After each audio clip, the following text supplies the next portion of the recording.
Yo, duwi gogoga ni kana ni kufna jireenya kana jiraachuu garuu dhuguma eenyutu hunda qaba urjiilee ijaan ilaalu garuu hikshikoo ta'aa jiru glumni eefi gogogaa kun yaadi roogati isaa fudhachaa jira addunyaa du'eefi gogogaa kana irratti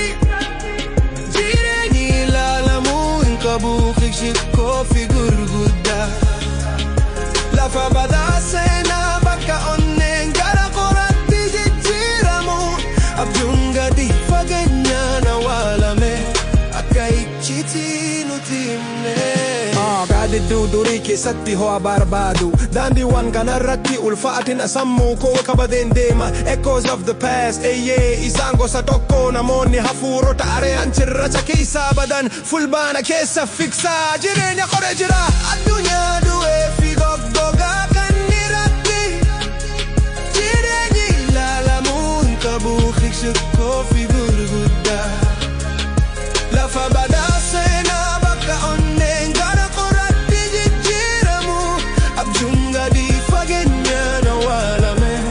akka icciitii nuti himne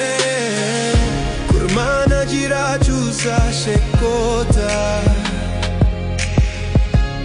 Ogawwan gakkayyoo kabajaataan firaaffaa fi jaalalaa ilaalcha irratti utubaa gara fuulaa duraa gammachuu itti fufaa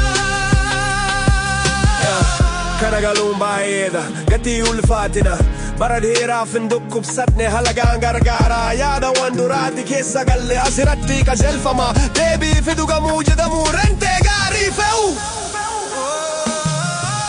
addunyaa du'ee fi goggogaa kana irratti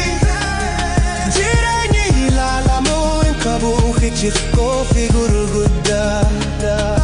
lafa badaa seenaa bakka onneen gara qoratti jijjiiramu abjuun gadi fageenyaan awwaalame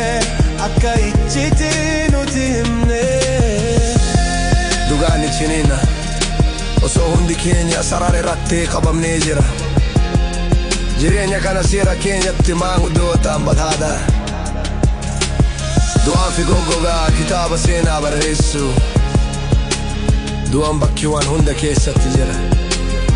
duguugaa faana midhaagaa